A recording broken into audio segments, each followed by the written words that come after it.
Welcome everybody to this not another webinar series from EmergeONE. I'm Aarish Shah, founder of EmergeONE, founder of Projected, and I'm going to be talking today to Rupa Popat to get her angel eye view on investing in early stage businesses, getting that first check in as an angel investor. We're going to talk a little bit about her journey.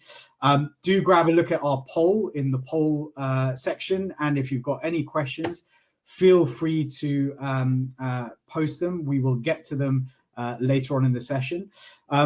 For now, I want to first say, Rupa, welcome and thank you so much for joining us. Really, really great to have you here. Thank you for having me. It's a pleasure. Not a problem at all. So I thought we'd kick things off with a bit of an icebreaker, if you like. You told me a couple of days ago that you kind of went through a bit of a Groundhog Day experience. Do you wanna just tell the audience what that was about? Because yeah, sure. So in 2017, I shouldn't be laughing actually. It was quite serious at the time, but I had a ski accident. So I was literally coming down the last slope, ready to have like a really nice boozy lunch. We were taking the afternoon off as well. So it was really like getting ready, coming down probably the flattest part of my whole morning. And I tripped myself up on my own pole and I landed backwards on my head. And the next thing I remember is just waking up in a hospital room. And had like all my friends around me, but there's a whole gap still to this day between the accident and when that happened. But then what happened was it took me probably another 12 to 24 hours to fully get my memory back. So I was resetting every like 5 to 10 minutes. And then that period slowly got bigger and bigger. So every 5 to 10 minutes, I would look around and look at my friends and say, so what happened? Where am I? What's going on? And so they started off probably quite patiently for like the first few hours, like explaining, you've been in an accident, you're okay, everything, you've had your tests, everything's going to be okay. And then I'd be, distraught because I just found out I was in an accident. And that was just repeating and repeating. So eventually they decided that they would just make it more entertaining. And each time I reset, they would tell me something else that would make me laugh or, kind of make me less distraught, basically, until by the evening, my memory had started returning without any kind of blocks. But it was like that, yeah, just like the movie, I guess, like waking up every day on repeat, basically. Yeah, it's like 50 first dates. Yeah. So I think I learned two things from that story. One, you obviously enjoy skiing. Well, actually, three things. You enjoy skiing. You used to enjoy skiing. You enjoy the après ski, and maybe you need to look for different friends. But we'll leave that to the side. That's really awesome. I actually had a very similar incident without the loss of memory and the hospitalization. But I did end up when I was about 13 years old with the back of the ski in the back of my head as well. Oh my God. Haven't skied since. Oh, it was nothing, but it was just. In fact, the funniest thing was how my leg managed to contort itself back into that position. So. So that's really awesome. Thank you for sharing that. I mean, I guess we're not going to talk much about skiing today unless you've got any interesting ventures that you're investing in there. But what I really wanted to start off with, because you've had a really interesting journey, and I really wanted to understand from you kind of what that journey looked like, because I know you had some setbacks early on as well. So it'd be great if you could share with me and the audience, over the last sort of 10 years, what that journey looked like. Yeah, absolutely. Well, I think I'll go back a bit further if that's okay, just to kind of give the full picture. But I spent my first 8.5 years in investment banking.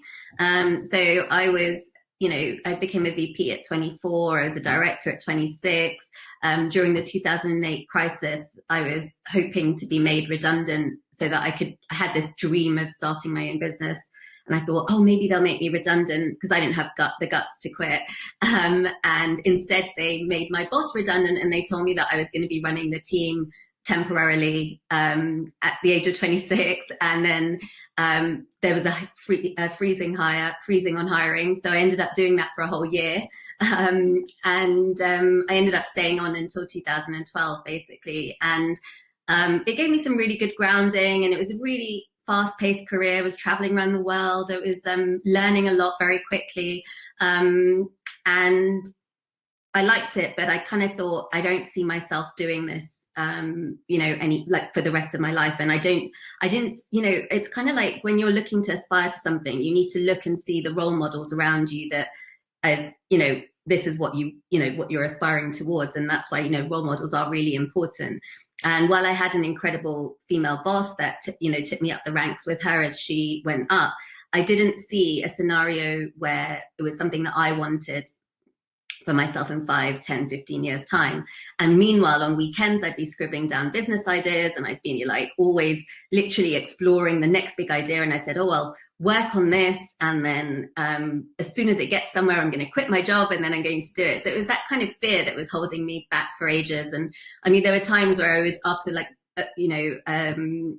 towards the end of the year, where I'd be like, taking my resignation letter in every day in my bag for 2 weeks, come home with it and be like, people got to the stage where they were taking bets on whether I was actually ever going to do it. And then finally, in 2012, I decided, I was turning 30, and I thought, if I don't do it now, I'm never going to do it. And I was like, but I didn't have that big idea or that big challenge that I wanted to solve. So I was kind of like really just moving away, and then, I was going to see what happened next. And so I left after 8.5 years. I then spent the next 7, 8 years building my own businesses, and had quite an incredible experience across, a media business was my first one. I then built an e-com business in the men's brand space. And that was kind of when I first ever thought about fundraising. And this is 2013. We had some really good traction. It was really early stage. We were kind of pivoting the business model into DTC. And we just won an award with like Marc Jacobs in the same category for social media innovation. We were doing stuff differently, quite disruptive. Won Small Online Retailer of the Year, had this kind of growing customer base, like through just social media activations and kind of organic reach. And so went to do a fundraise, and it was just a really challenging experience. And what I didn't realize then was that women get today 1% of the venture capital funding. And we're talking about 8 years ago. So I don't even know if there are stats out from 8 years ago about what it was. But I went around pitching, met a lot of investors. Obviously, then it was face to face versus now where everything's kind of done on Zoom. And I found that it was really challenging. And at the same time, I had started a new venture with a friend of mine who was also an ex-banker. And that had started to make a profit in the background. And I thought, here I am trying to raise money. Yes, I could put more of my own capital in, but it just didn't feel like a very friendly fundraising ground. And then here was a business that didn't require any capital, a business model, and and it's already turning a profit. So it became quite an easy switch from saying, okay, well, I'm not going to pursue the e-commerce business, and I'm actually going to pursue this. And that business is what Future Group is today. I'm just going to pause you for a second. So with the e-com business, you're kind of out there, you're showing traction, you're building, et cetera, but to your point, like really struggle to find funding. Do you think, I mean, obviously, and we'll talk maybe a little bit about diversity in a second as well, but do you think that it was difficult to kind of raise funding, not just because female founder, first time founder, all of those sort of hurdles that are already in place, but equally, it was, I guess, that era where certainly here in the UK, I think digital brands were only just starting to pick up. Was there an element of people just not getting it as well as anything else, or do you think it was kind of just capital was going to the old boys club as we've heard in the past? Yeah, it's a really good question, and I think it's really easy as a female founder to say it was the boys' club, but I don't think that's fair to put it all down to that. And I think probably if I look back at it, there was probably various things that I could have done to increase my chances of raising. And now when I look at the way fundraising takes place, on the other side of the table, I think, and I see some amazing founders doing some amazing things to get their raises done. And I just think, maybe what I could have done back then is actually build things like a bigger peer group of founders. I mean, I was doing all the right things. I was going to all the right network places. I built my own entrepreneurs group, women entrepreneurs group at the time. So I was doing all the right, like, I guess you could say, moves. But I do think that having had other founders in my peer group who had just raised, for example, could have been probably a bit more helpful. Maybe it was the business model as well. I mean, and also I think, I think it was there was momentum, and it was, but it just feels like pre-seed or very early seed is like more common today than it was. And so there's maybe because there's more angels around today than there was as well. So I think I didn't meet a single female investor in my whole journey. I was going to so many pitch events. I was doing so many things. And at the time, I didn't meet anyone that looked like me. So I'd say it's probably like a series of collective things. Like, I can't say it's just because I'm a woman. Like, that's not, we don't have that data. So.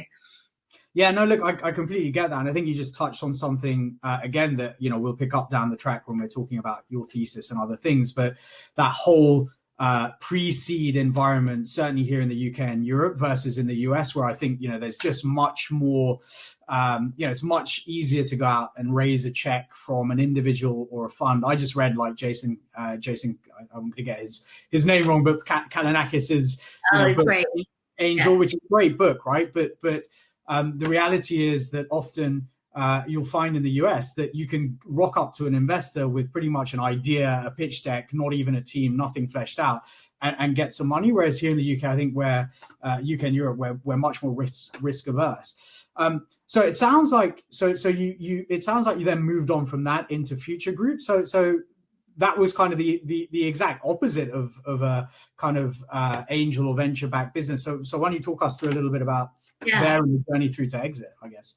Yeah. So what actually happened there, and sometimes, you can't join dots forward, but you can join dots backwards. And if I look at it, so Future Trends Group came about, and it was named Millennial 2020 at the start, but it came about because even as an e-commerce founder myself, I was struggling to get like kind of information on this new consumer, future ways of marketing. There was like kind of whenever I spoke to other e-commerce founders, they'd say, oh yeah, go and look at affiliate marketing and look at these kind of traditional channels at the time. And this is 2013, 14. And I said, well, there's all these emerging platforms. There's all these things going on. Where is it heading? And as an e-commerce founder myself, where is it heading? So Future Trends Group came about for businesses like my e-commerce business, and for brands, retailers, companies that were trying to understand the way that things were shaping and moving and so on. And it started with one event in London, and it was attended by about 2,000 people, and it was really amazing. It kind of grew beyond our imagination. So we had Accenture as our title sponsor. We co-created the store of the future with them. We were working with Unilever, PepsiCo. We had 40 of the most incredible MarTech, retail tech startups showcasing, some that have gone on to have huge successes today. And it really was the beginning of this community that started to grow.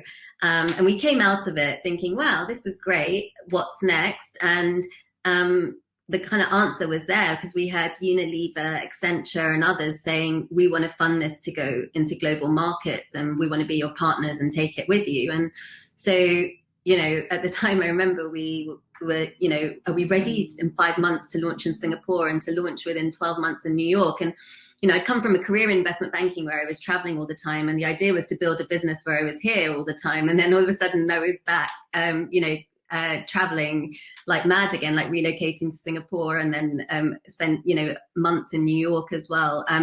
But it was amazing, and so it grew through the event platform that became kind of this global community of brands, retailers, and that wanted to understand the future consumer, the future of innovation, whether the future technologies that were playing a part in that. And from the profitable part of that business, we then funded the other parts of the business, which was the tech, the innovation platform that brands use, the research business that, we were doing research for the likes of Verizon and a whole bunch of companies on 5G for brands or future Chinese consumer and different kind of things. And so we became kind of like a community hub for brands, retailers globally, with like, I think we had like over 120,000 engaged community users. And and then we had been speaking for a while with a company based out of Asia called Pico Group, who had been attending and had saw, we were doing things differently from everything else that was out there. And they made an offer in 2018 and it closed in January 2019. And so they bought the majority shareholding of the business. They're listed on the Hong Kong Stock Exchange, but they've got offices in 40 countries, huge relationships in this space. They're already have been scaling the business through their existing networks and stuff. And so I retained a minority shareholding and, stayed with the business for a while. And now, on to what I call my third career, or my third innings, should I say. Well, that's I mean, first of all, congratulations and kudos. Like, I think, I'm always in awe of founders that kind of take that journey all the way through to exit and to bootstrap it is a pretty impressive way to have done it, as well as anything else. So immense congratulations. It sounds like, therefore, you're kind of your third phase of career is now sort of this investing and angel side, which sounds like it started kind of a year and a half ago. I'm going to come back to the diversity question, because I think this is a great point to actually talk about maybe the investing. We've had a question here from Sabine as to who should be reaching out to angels or VCs when they're raising funds. Should it be the founders? Should it be the CFOs? Would you be responsive as an angel if a CFO reached out to you? So a couple of and I'm sure we can address that when you're talking about it. But what are the things that you look for to give someone who's approaching you for investing the best chance of success? And conversely, if you can share, what are the red flags that you look out for? Like, what are the things that if you see on a deck or in a founder's presentation or pitch that you kind of just get really turned off by and say, well, look, this is just out of court for me? And equally, do you have a thesis that kind of, underpins all of this? And appreciating the fact that you're sort of, I guess, a year and a half, couple of years into this third leg of your career.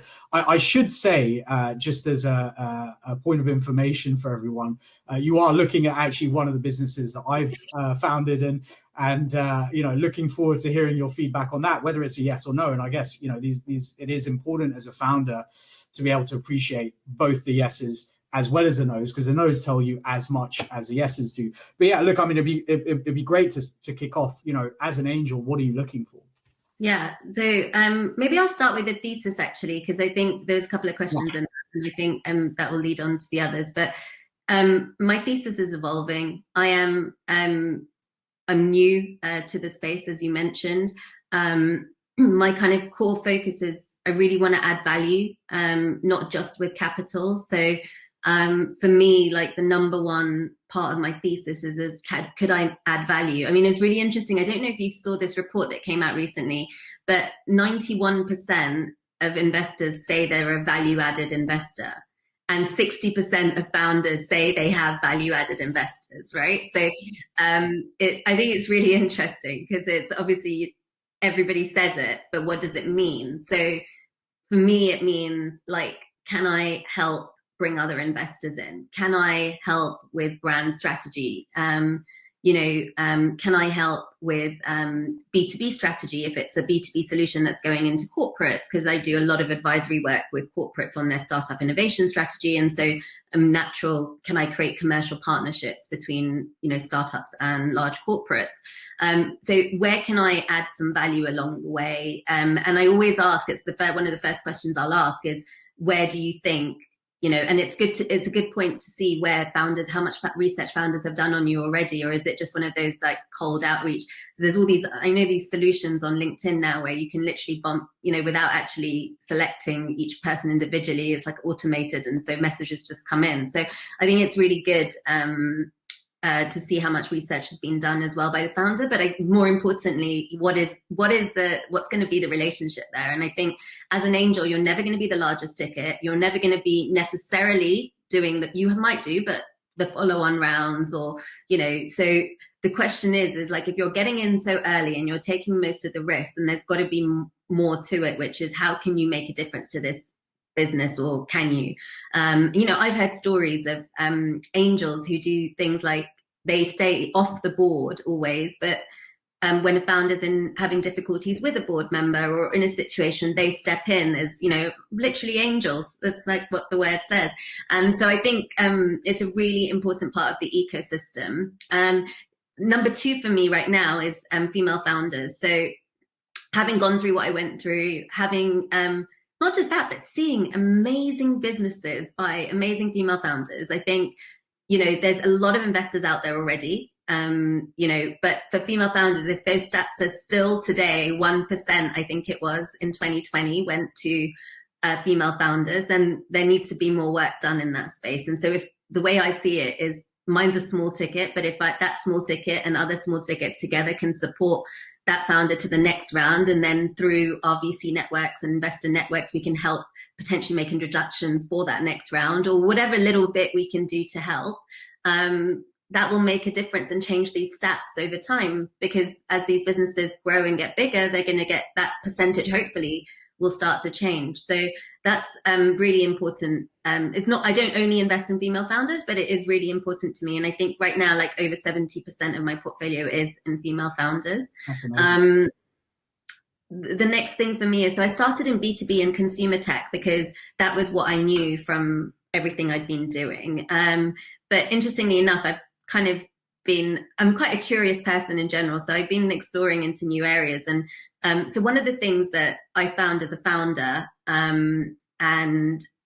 was my own mental health. And I think founders, like, you know, if there's a lot of data out there about how bad founders are about their own mental health, because you're everything to everyone, and then there's very little left for yourself. So you fill up everyone else's cup before you fill up your own.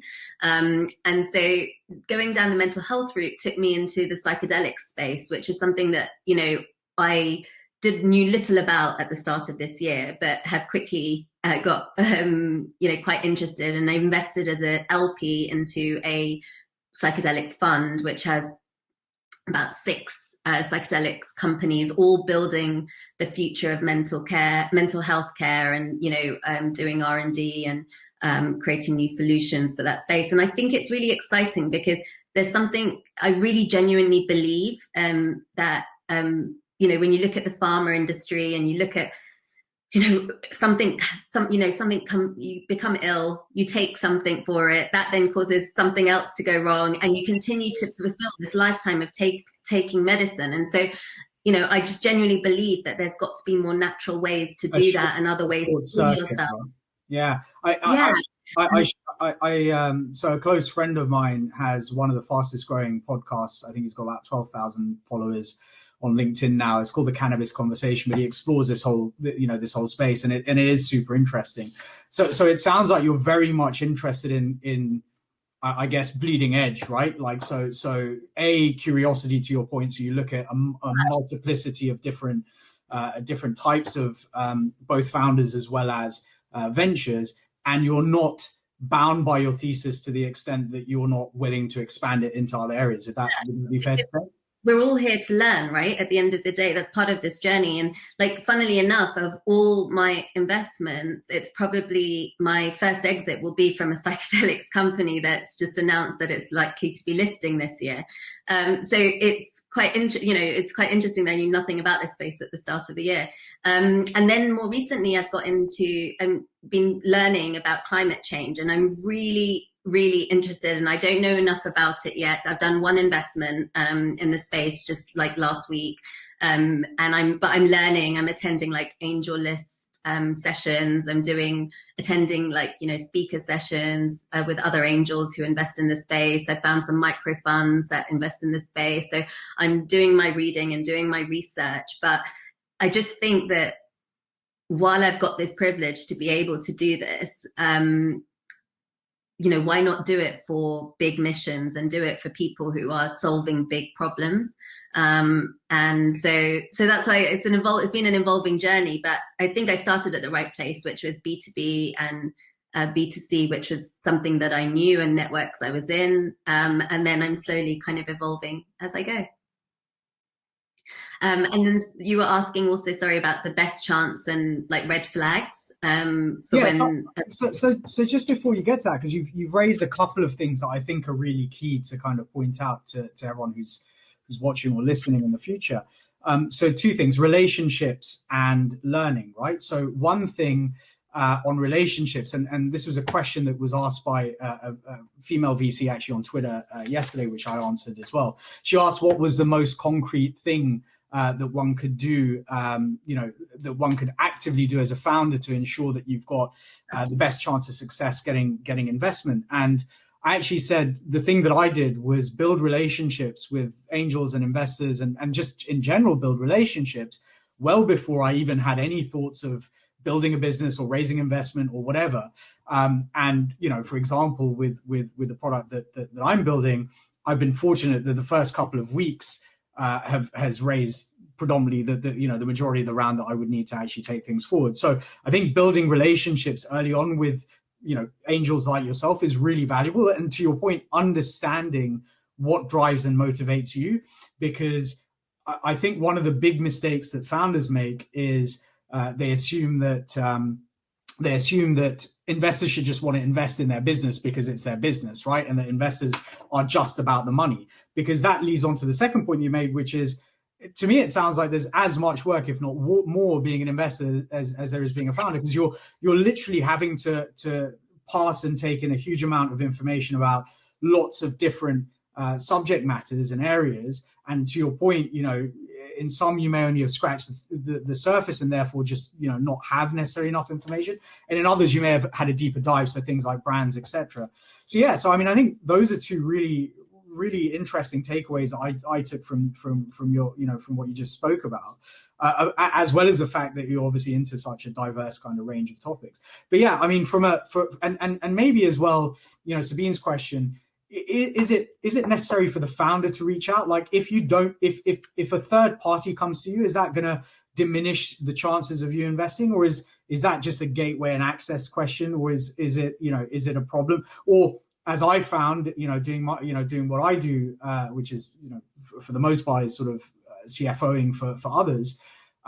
We often open up the conversation, but at the end of the day, the pitch has to be carried by the founder. What's your take on all of that? I think that's spot on. Like, I think, founders, and going back to what you just said before as well, is that investors don't do as much work as founders. The founders, as founders' life is, all encompassing. So if some of that can be taken off by someone else approaching angel investors, I think that's completely fair. I think it's a good thing, but definitely when it comes to pitching, it has to be the founders, because especially if it's pre-seed or seed, it's so early. Well, actually, at any stage, people are buying into the founders, and so that really is the crux of it. So I think that's really important, and I think also the way people craft the information that they provide about the startup. So I get a lot of outreach on LinkedIn, and I try and, once a week go through like messages and look at different decks or different things. And sometimes I get like these kind of from another company saying, we've got this great company that we would like to introduce to you. And it's like, I'm really sorry, but, we see like maybe as an angel investors, you see probably at least 50 to 100 decks a month. You don't have time to engage in a conversation of trying to understand what the business is and what it is. So I think it's about being really succinct when you approach an angel investor, because we don't have it's not like a VC where you've got teams of people who are behind the scenes going through the first round of decks, or, we are human beings going on in our spare time and checking our inboxes. It's both being succinct but also being direct, right? Yeah. What you just described was like a brokerage, I guess, kind of dancing around. Are you interested? And I mean, I got one the other day about a startup I'm already invested in who are doing the next round, and it was like, I've got this really exciting startup. This is the name. I'd love to tell you more about it on a call. And it was like, well, I'm already in the last round. So have you been employed? Or are you, so I think it's just really important to know, and look, that's partly my responsibility as well. Like, I haven't published my portfolio because I just haven't done it yet, and I haven't published anything about like what I'm looking for and things like that, probably because I'm still exploring myself. But whereas I think a lot of VCs have started publishing their thesis online at the start of the year, and that really helps for startups approaching VCs, because they can see, I just don't see a fit here, so what's the point? And if there is a fit, then it's about explaining and curating that message to being clear why you think it's a fit with their current thesis.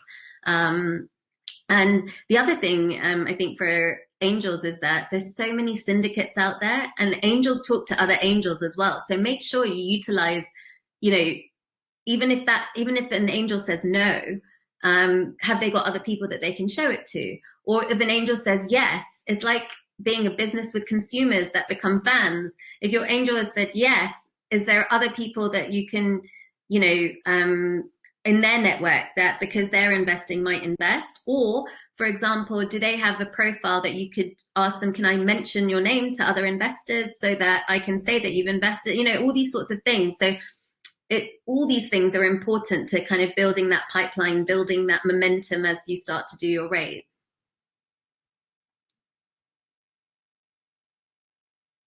Again, to that earlier point, a no is yes. A no is as important as a yes, because it closes things off quickly, but you have an opportunity to still ask. Because one of the things that struck me, again, just whilst I've been going through the process, is that practically no one has asked for me to pitch, because I'm very much pre-seed, right? No one has asked me to pitch the business. People have looked at the deck, that's fine. No one's asked for a business plan as such, because, okay, and by business plan I mean like a financial model, because it's so early.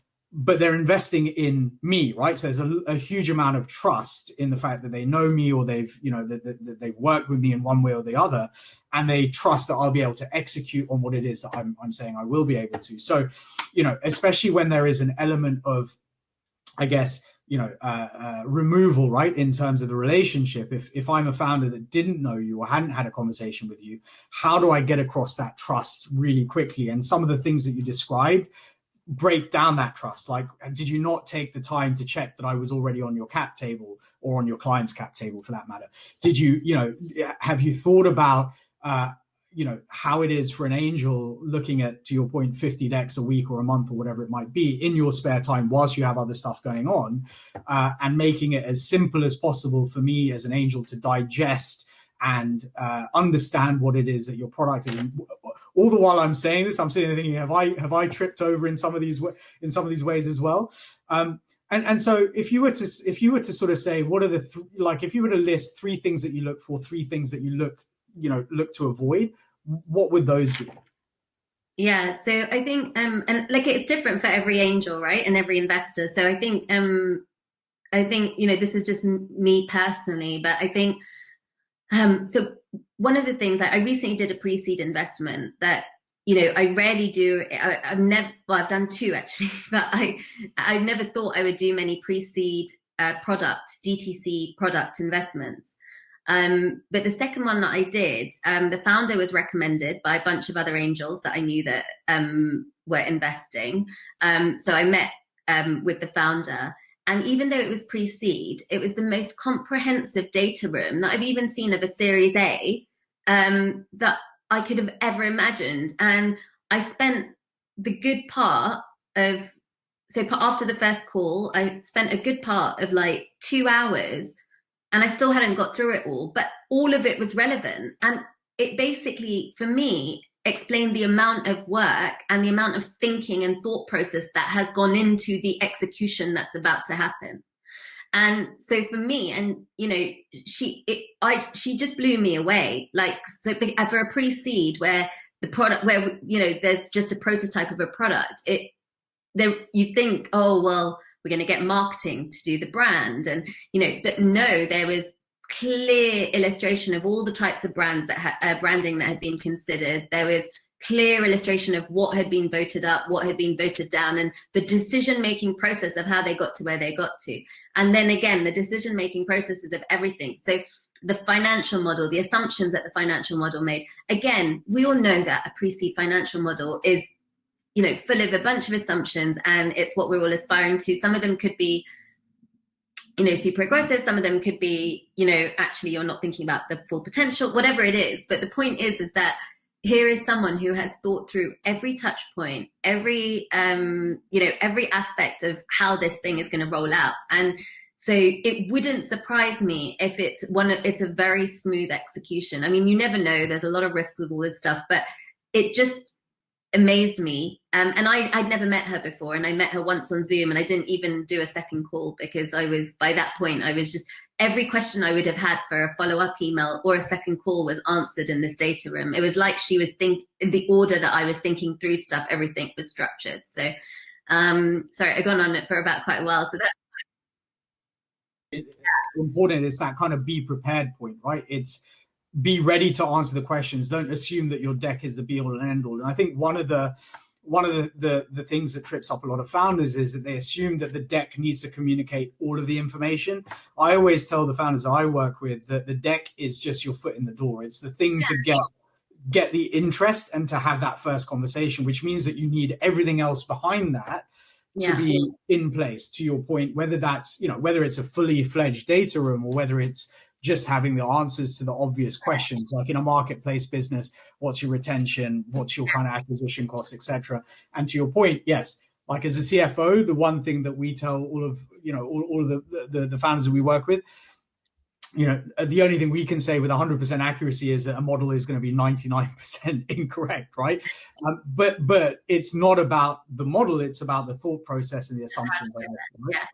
But back to that, I think the other thing that's really, really, another one that was really good. So it's a startup that has had me on their monthly mailing list since I first spoke to the founder. It's been over a year. I've seen it go from like maybe, I don't know, it was 5K a month revenue to now 150K a month revenue. And I'm chasing the founder. When is your round?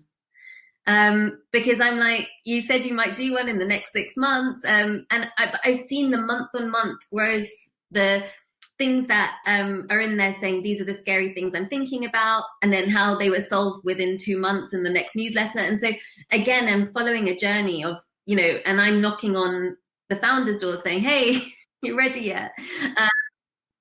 On your side, like they're basically building a great business and just head down, focused, like just sharing, great, like the kind of newsletters or investor updates I'd love to see from every startup that I've invested in.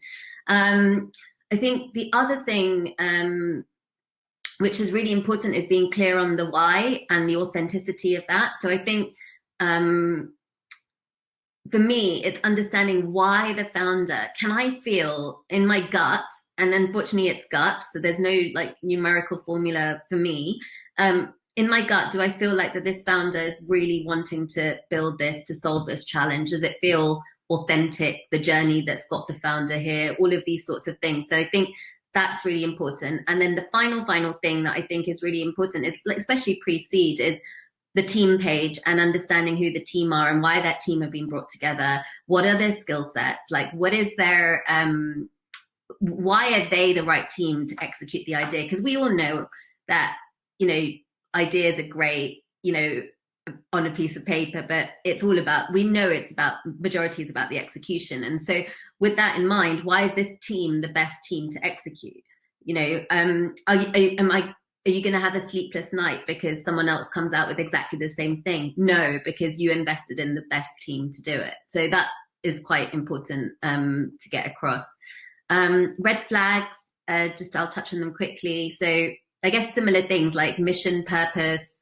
One of the things as well is during Q&A with a founder, I find if I can't get concise answers, from a founder, it does concern me, because they're going to be asked, I remember as a founder, like I had 100 questions a day, whether it's clients, employees, somewhere or the other, is questions coming out. And it's just to be able to get to the crux of the answer quickly. And especially when you're pitching and you've got an hour max and you need to include time for Q&A and everything, I think it's really quite critical. And then, finally, as I said before, like if I feel I can genuinely add value, or the founder feels that I could add value, and thinks there's areas where I could, make an impact, then does excite me more. So I'm gonna try and summarize a bit of what you just said there, because I want to talk about diversity, because we've had a couple of questions on that as well, and I think that'd be a really great way to end this conversation. So be succinct, be direct, and you touched on that again, giving concise answers. Understanding that all angels are different and are motivated in different ways and are looking for different things. They're not just like some homogenous kind of group of people. You want to be able to see that they have shown their conviction and their ability to kind of execute. So, you gave the story of the founder who created a pre-seed data room which surpassed some Series A ones. And believe me, I've seen Series C data rooms which are fairly awful. You touched on the founder that was sending the regular updates, and that's something straight out of Jason's book, actually, getting that. And I agree, it's one thing we advise all the time, that monthly or quarterly update to your shareholder group, or even those that are outside of your shareholder group, shows that you are really, really sort of thinking about them, because they are stakeholders in your business.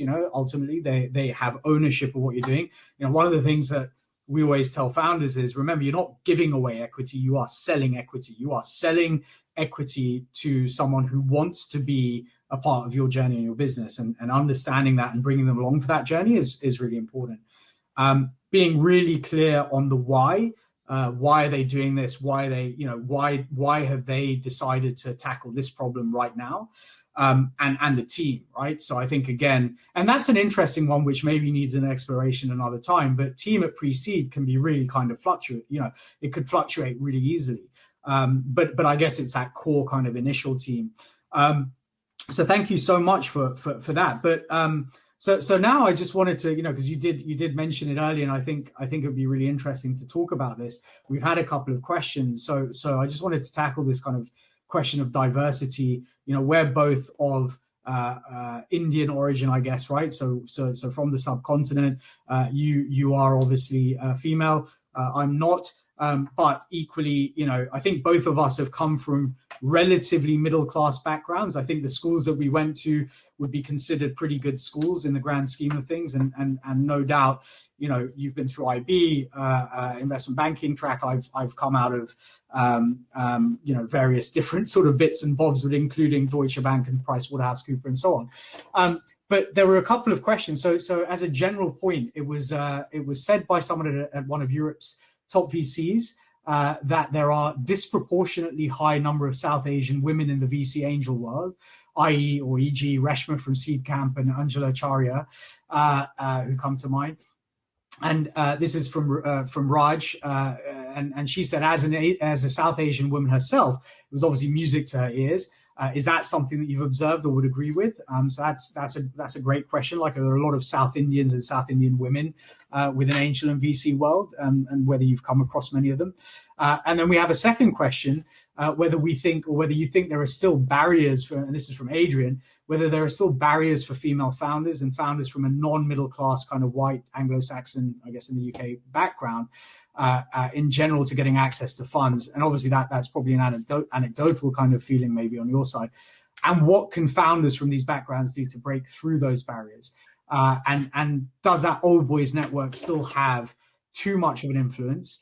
And how aware do you think they are of factors such as unconscious bias and cultural bias, which are all really, like, these are big topic questions at the tail end of this conversation. And I think worth saying, it's probably not just in VC world, but probably across, if I think about employment and other areas, and non-executive directors and boards, etc. All of these kind of touch points throughout all of that. So it'd be really interesting to get a download from you on your take on what's happening in terms of diversity in investing.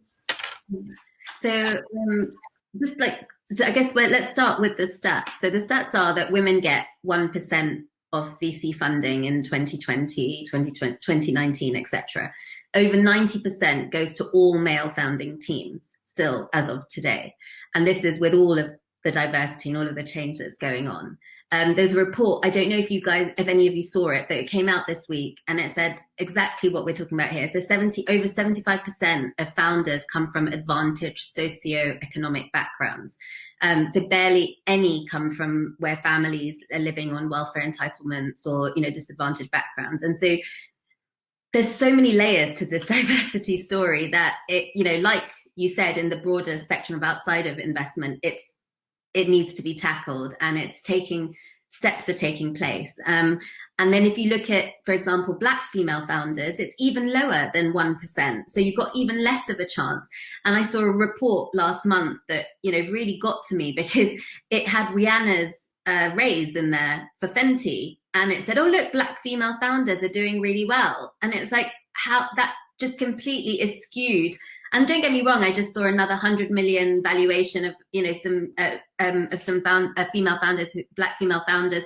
So there is stuff happening, but you can't put Rihanna into the same bucket and say, hey, it's changing.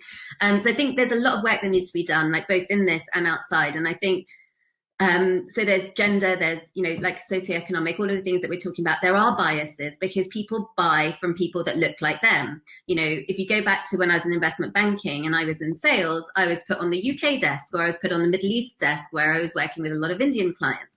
In the same way, we had a French desk selling to French clients, an Italian desk selling to Italian clients. So it was language, but it was also you buy from who you look like. And that is the case everywhere. And that's why I genuinely believe that male-founded teams do, because if you look a layer above, all of the investors are male. And if you look at, you know, VC, and then that you have to keep looking above and keep uncovering to where that begins, or where that can start to be solved. And so for me, it's about, you know, even today, I think there's about 10% of people in VC are women, but that's way higher than it was, you know, 5 years ago or 3 years ago. So let's just keep celebrating the small steps that we are having, and let's just make sure that that number massively increases. I think that happens at LP level, that has to happen at GP level, that has to happen at angel level, and at founder level. And I think it's not just about women supporting women. So I take, you know, talking to your first point, I think it's amazing. Yes, you know, Reshma Anjula, I followed her story. She's backed some incredible female founders, like really amazing women, South Asian and non-South Asian, just women doing amazing things. I'm part of a syndicate called Alma Angels in the UK, which has just been amazing, you know, backing female founders. So for me, I know when a female founder approaches me and it's not for me, I at least have somewhere to send them, where I know there's hundreds of investors in this group that are looking to back female founders, and different, like we said, different people have different interests. So, you know, other like female founders have ended up being funded from stuff that, you know, just from having, you know, access to these syndicates. So I think there's a lot of great progress going on. I think there also needs to be like allyship from men, and that again exists in the bigger diversity conversation, which you know, is really important, as well as in VC funding. So I was asked to join a panel in a few weeks on the future of sustainability and, you know, tech in the tech space, and there was a male VC partner who was invited to be on the panel, and he asked how many women and how many men are on the panel. He goes, first of all, he said, I would love to, but I just need to check what is the breakdown of the gender diversity on the panel, because if there's more men than women, I won't do it. Really, like, and it was such a small thing, but that's male allyship. So that's exactly it. And there was an equal panel, and there's actually more women overall in the event, which is great. But it was the fact that he was willing to ask that question and say that, and make sure that that diversity exists. And so it's all good talking about diversity, but it's small, baby. It doesn't have to be big moves. It doesn't have to be, you know, publishing to your whole LinkedIn network that you support diversity, or making big strides in the space. But these small little baby steps, these micro steps where women get sidelined or women get pushed aside, or, you know, different backgrounds, you know, socioeconomic backgrounds. It's these small steps that when a guy does that, who's a male VC partner, for me, it's those small steps that all add up to like bigger steps overall. And that's how we move the whole agenda forward. So, you know, I don't know if any of you saw this week, but there was it was a femcare. So I don't know how much people know about the femcare industry. It's something I'm exploring. I don't know very much, other than I am a woman and a potential consumer of all these amazing startups that are cropping up. It's $1 billion investment opportunity, and it's been, you know, really not well funded in the past, and that's all changing, and it's really nice to see that progress. But there was two male founders, I think in Germany, who went on the equivalent of Dragon's Den with the idea for a tampon removal glove. And they got backed by a male investor. Unbelievable. And the problem that they were solving for didn't really exist. It later transpired. They then created even more negative impact because they're creating a glove, first of all, that was pink as well, but they created a glove that was more additional rubbish in the whole femcare experience for a woman. So additional negative impact on climate. And then on top of that, we're there solving the problem for women and bringing this glove to market. And look, everyone's allowed their ideas, and I don't, mean to disrespect, because I think, out of every experience, something great can come out of, every negative experience. But they were solving for a problem that didn't exist. They were not necessarily the right people to solve for it anyway. There's a lot of opportunity in this space to improve women's lives. So you're talking about improving half of the world's population's lives. And so let's find the right women to go and do that. And let's fund those women to go and do that, as opposed to funding a product that we don't have a need for.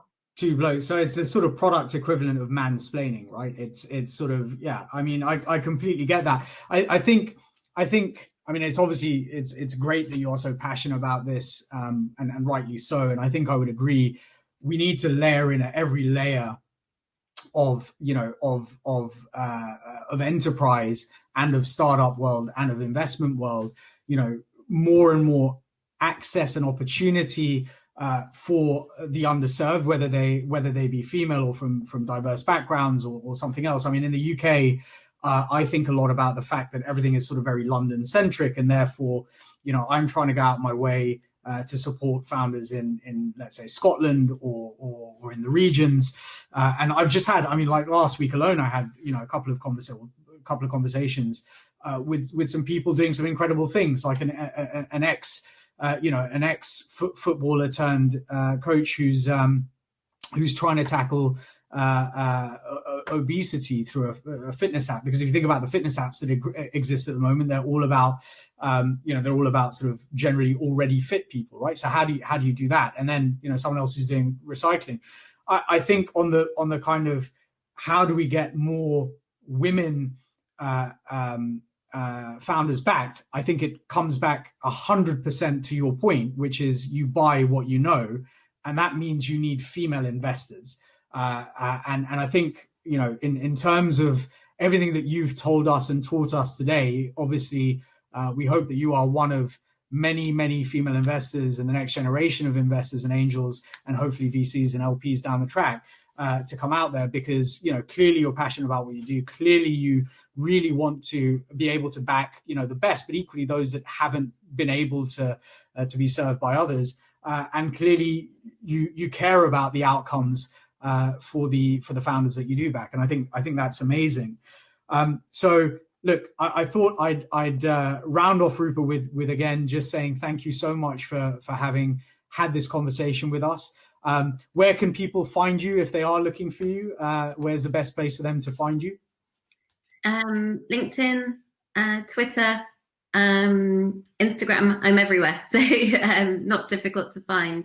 But I say as well, Aarish, thank you so much for having me, because you also could have picked a male angel investor or a male VC partner. So this is all part of changing that conversation and the narrative. And so yeah, I really appreciate having the opportunity to be here today and be, I think, the second speaker in hopefully a very successful series of conversations that you'll be having.